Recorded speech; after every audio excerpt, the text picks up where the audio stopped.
ಬಂದಾರಂ ಧಾರಂದು ಕೇಳಿದ ಧರೆಯೇ ಭಾಗ್ಯಶ್ರೀ.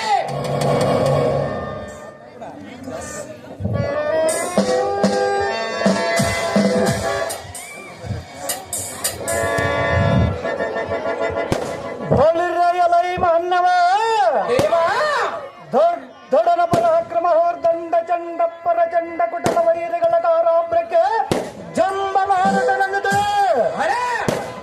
ಎನ್ನಯ ಪಟುತರ ಆರ್ಭಟಕ್ಕೆ ದಿಗ್ಜಂತಗಳು ಸಿಡಲ್ ಸಿಡಲನ್ನು ಸಿಡಿದುಕೊಂಡವ.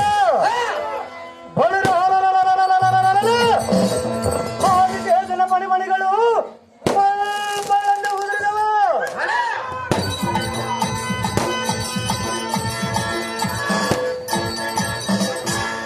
ಎನ್ನಯ ತಳಕ್ಕೆಂಬ ಖಡ್ಗದ ರಭಸಕ್ಕೆ ಈ ಭೂಮಿಯಾಳದ ಜೀವರಾಶಿಗಳು ಮೂಗವನ್ನು ತಕ್ಕಿಸಿ ಕಂಡು ಮಲಗಿದವ. ಇಂಥ ಪಟುತರ ಪರಾಕ್ರಮವನ್ನು ತಾವುದಾರಲ್ಲಿ ಕೇಳುವುದಕ್ಕೆ ನೀನು ಬರಲೇನರಣ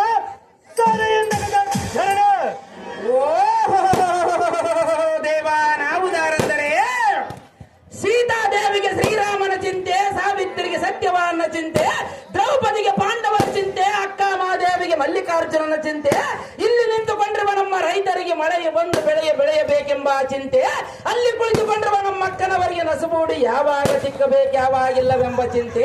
ಆ ಚಿಂತೆಯಲ್ಲಿ ಚಿಂತಾತುರನಾಗಿ ಬಂದು ತಮ್ಮನ್ನು ಮಾತನಾಡಿಸುವ ಸುಂದರ ಸಾರಥಿ ನಾನಲ್ಲವೇನೋ ದೇವ, ಹೇಳಿಕೊಂಡು ಬರಬೇಕು ನಿಮ್ಮ ನಾಮಾಂಕಿತವ. ಬೋಲುರೆಯಲ ಈ ಸಾರಥಿನ ಅವತಾರಂದರೆ ಯಾರ ದೇವ?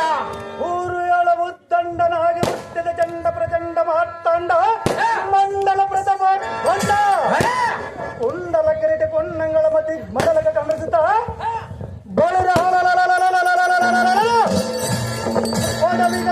ದಡಿನ ಪಡೆಯುವ ನಡೆಯುವಂತ ಹಾಡುಗಳ ಮಿಡಿತು ನಡೆದಂದವರ ಮತ ಆರಂಭಿ ಕೇಳುತ್ತೀಯಾ? ಹೌದು ದೇವ. ದುರ್ಯೋಧನ ರೆಡಿಯಾಗಿರ್ಬೇಕು. ದುರ್ಯೋಧನ ಸಾರಥಿ ಭೂಪತಿ. ಆದರೆ ಬಾಸುರ ವಾಸುರ ಪ್ರಜುರತಿತ್ತ ಹೇಮ ಮಣಿಗಣ ಸಂತಕೋಡು ಪ್ರಕಾಶ ವಿಸ್ತಾರವಾದ ಹಸ್ತಿನ ಅವತಿ ಪಟ್ಟದ ರಸನಾಗಿ ಮರೆಯುವ ಬಳಿದ ದುರ್ಯೋಧನ ತಮ್ಮನಾದ ದುಶ್ಯಾಸ ಮಹಾರಾಜನಂದು ಅಡಿಗಡಿಗ ದಂಡನಾದ ಜೈವೇರ ನೋಡಿದ ಈ ಸಾರಥಿ ವಾರ್ಷದ ಜಾಗೃತಿ.